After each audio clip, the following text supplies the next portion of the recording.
Hi, it's the Car Sales Guru here. This particular topic is actually on the manufacturer. The manufacturer being the people that control the dealerships. And let me tell you, pardon me, if you want to know about cutthroat, the manufacturer sets a target for a dealership. It's set on, they try to increase it each year, of course, going with inflation and all the rest of the stuff. Bad luck if there's a recession. Bad luck if the dollar changes, like our dollar's been very strong lately, and of course that doesn't help for when you're exporting or importing, whatever it is, bringing cars into the country. But the manufacturer doesn't. There's no excuses. I have been to nearly every release, and the easiest way to do it, I've been naughty. I used to work for Holden, yet I knew when all these other releases were happening. And basically, you go to the front desk, you could do it yourself actually, and there's a bunch of name badges. And there's 2 or 3 girls behind there. And you just find a name badge, you get there just before the meeting of release of these new cars, and you put a name badge on. And that's exactly what I did. Nissan, Holden, the whole lot. Listen to all the top CEOs. Now, these companies, if you've been to Holden in Melbourne, it is a Taj Mahal. I'm talking about a multi-million-dollar place, Fisherman's Bend.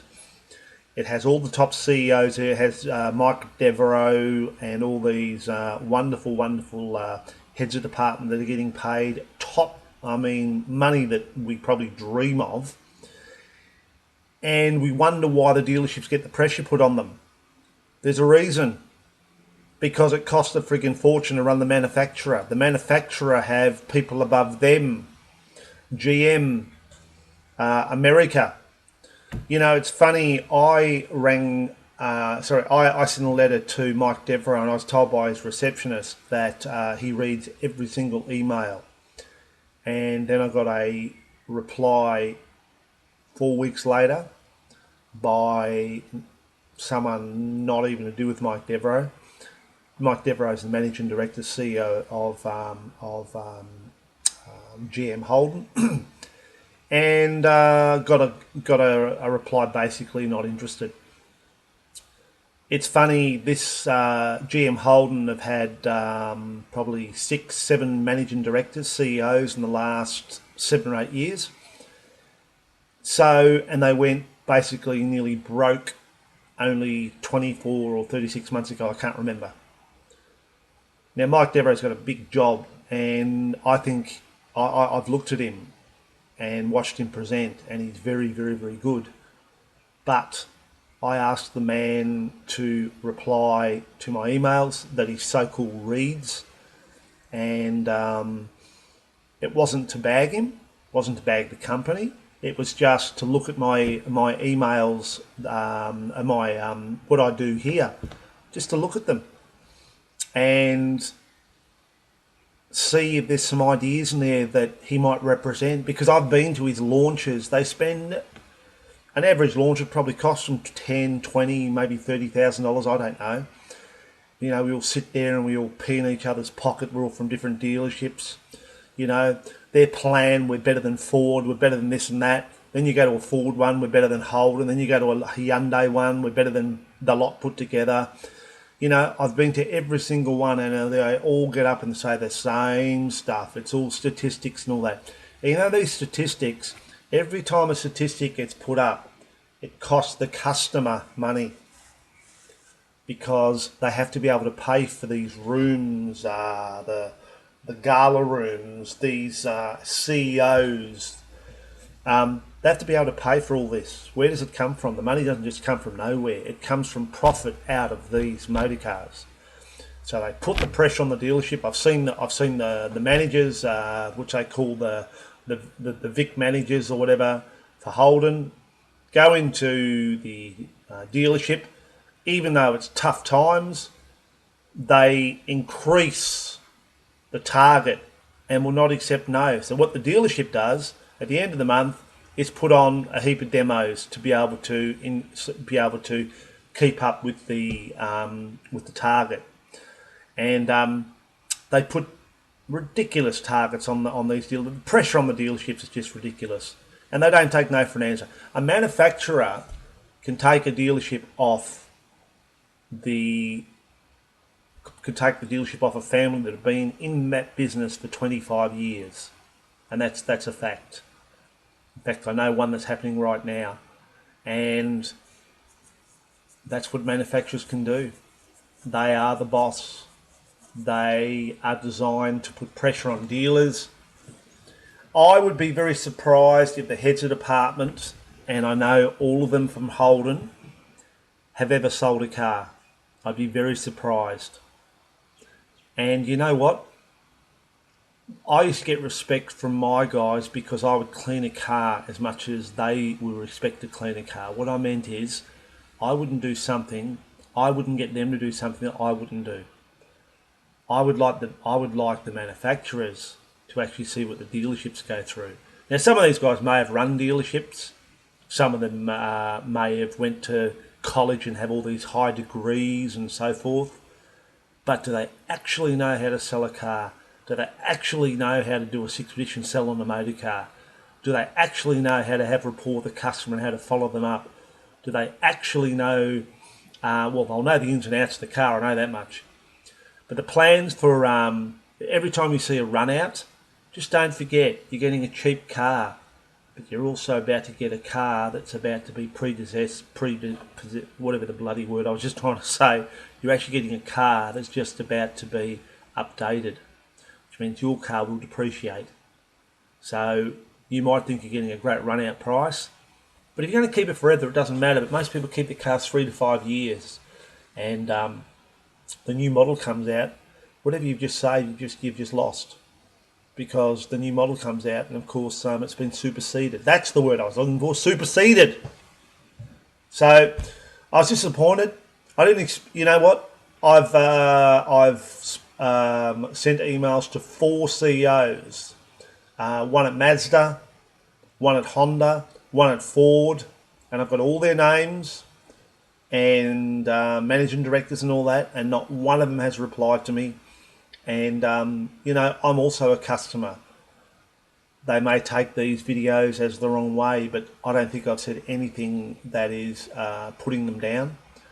I would love a phone call, an email, a suggestion, because they have a suggestion box. They want to be the best. They all want to be number one.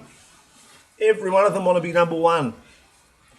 Every one of them had won. Do you know that if you look at the Automobiles magazine, they always win number one in their category. Every car, every model, every manufacturer sooner or later wins something.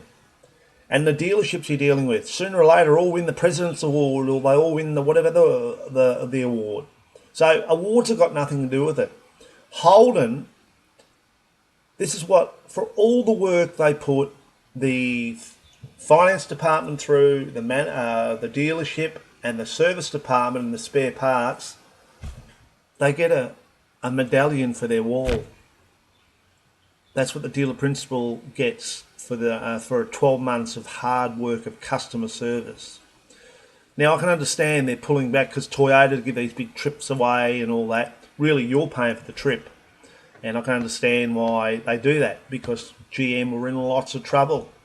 And if they don't watch it again, they're going to get in lots of trouble, because they brought out a car, the Cruise, great car, but inferior motor, inferior gearbox, and they knew it. So they've quickly updated that, but there's now thousands of these cars going around Australia, and you get inside one with the 6-speed gearbox and you sort of go, God, this is gutless. But they're a beautiful car, just not the right engine and gearbox, and they knew it. I was sitting there when they said it. That's why they've got the turbo out now and these other new models.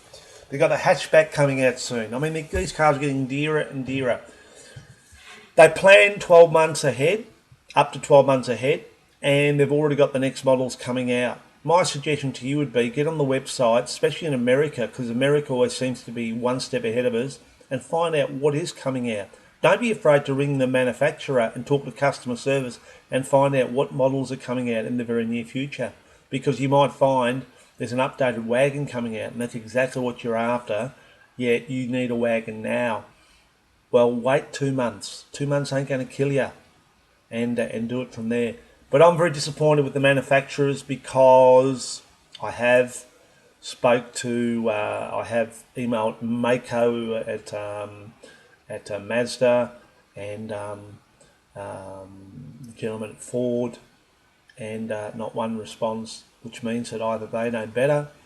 I had one response from Holden, basically that they're happy with their training program, yet I was with Holden for 2.5 years.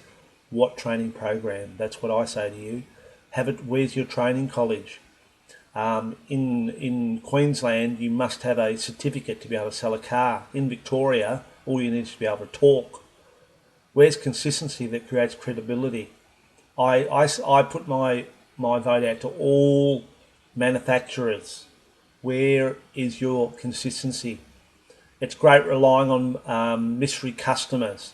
It's great relying on these CSIs, Customer Service Index, but most of them are adulterated, and we know that.